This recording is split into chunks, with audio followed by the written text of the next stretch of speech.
जय श्री कृष्ण। ओम नमः शिवाय। आप सभी का हमारे YouTube चैनल कहानी टाइम में स्वागत है। दोस्तों, आज की कथा सुनाने से पहले एक छोटी सी रिक्वेस्ट है। कथा पसंद आए तो लाइक, सब्सक्राइब और शेयर ज़रूर कीजिएगा। दोस्तों, भगवान को प्रसन्न करने के लिए हम मंत्रमाला, तीर्थाटन, भोग और न जाने क्या क्या करते हैं, परंतु मेरे प्रभु को आखिर चाहिए क्या, आइए जानते हैं। एक आलसी लेकिन भोला भाला युवक था आनंद। दिन भर कोई काम नहीं करता, बस खाता ही रहता और सोता रहता। घर वालों ने कहा, चलो जाओ, निकलो घर से, कोई काम धाम करते नहीं हो, बस पड़े रहते हो। वहाँ घर से निकलकर यूं ही भटकते हुए एक आश्रम में पहुँचा। वहाँ उसने देखा कि एक गुरुजी हैं। उनके शिष्य कोई काम नहीं करते, बस मंदिर की पूजा करते हैं। उसने मन में सोचा, यह बढ़िया है, कोई काम धाम नहीं, बस पूजा ही तो करना है। गुरुजी के पास जाकर पूछा, क्या मैं यहाँ रह सकता हूँ? गुरुजी बोले, हाँ हाँ, क्यों नहीं रह सकते, लेकिन मैं कोई काम नहीं कर सकता हूँ। कोई काम नहीं करना है, बस पूजा ही करनी होगी। आनंद बोला, ठीक है, वो तो मैं कर ही लूँगा। अब आनंद महाराज आश्रम में रहने लगे। ना कोई काम, ना कोई धाम, बस सारा दिन खाते रहो और प्रभु भक्ति में भजन गाते रहो। महीना भर हो गया। फिर एक दिन आई एकादशी। उसने रसोई में जाकर देखा, खाने की कोई तैयारी नहीं थी। उसने गुरुजी से पूछा, आज खाना नहीं बनेगा क्या? गुरुजी ने कहा, नहीं, आज तो एकादशी है, तुम्हारा भी उपवास है।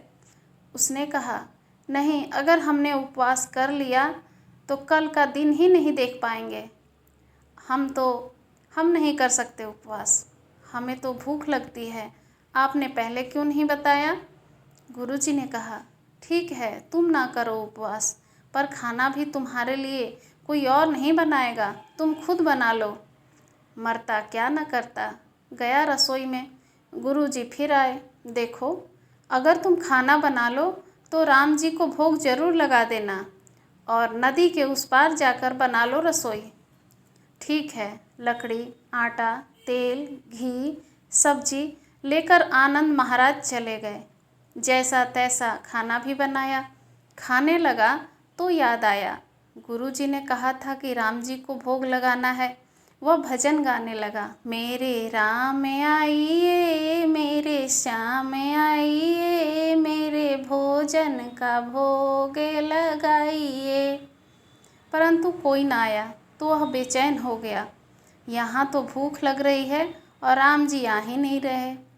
भोला मानस जानता नहीं था कि प्रभु साक्षात तो आएंगे नहीं, पर गुरुजी की बात माननी जरूरी थी।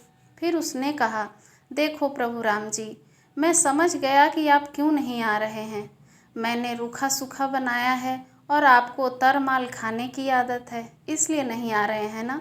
तो सुनो प्रभु, आज वहाँ भी कुछ नहीं बना है, सबकी एकादशी है, खाना हो तो यह भोग ही खा लो। श्री राम अपनी भक्त की सरलता पर बड़े मुस्कुराए और माता सीता के साथ प्रकट हो गए। अब भक्त असमंजस में। गुरु जी ने तो कहा था कि राम जी आएंगे, पर यहाँ तो माता सीता भी आई हैं। मैंने तो भोजन बस 2 लोगों का ही बनाया है। चलो कोई बात नहीं, आज इन्हें ही खिला देते हैं। बोला, प्रभु मैं भूखा रह गया, लेकिन मुझे आप दोनों को देखकर बड़ा अच्छा लग रहा है। लेकिन अगली एकादशी पर ऐसा ना करना, पहले बता देना कि कितने जने आ रहे हो, और हाँ, थोड़ा जल्दी आ जाना। राम जी उसकी बातों पर बड़े मुस्कुराए, प्रसाद ग्रहण करके चले गए। अगली एकादशी तक यह भोला मानत सब भूल गया था। उसे लगा प्रभु ऐसे ही आते होंगे और प्रसाद ग्रहण करते होंगे। फिर एकादशी आई। गुरुजी से कहा, मैं चला अपना खाना बनाने, पर गुरुजी थोड़ा ज़्यादा अनाज लगेगा, वहाँ 2 लोग आते हैं। गुरुजी मुस्कुराए, भूख के मारे बावला हो गया है।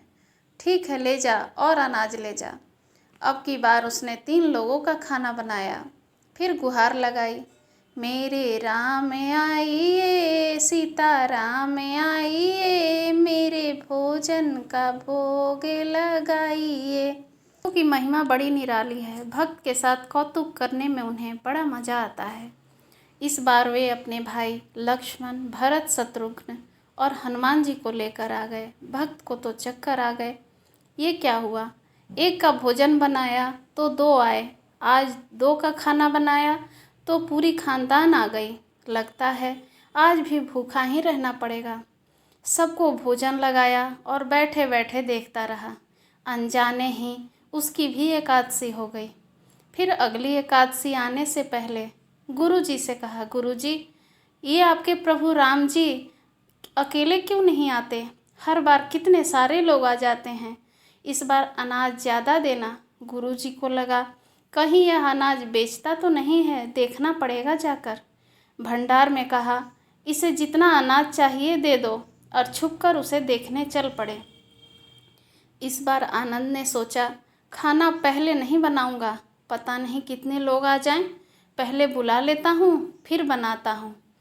फिर भजन गाने लगा, प्रभु राम आइए, श्री राम आइए, मेरे भोजन का भोग लगाइए। सारा राम दरबार मौजूद।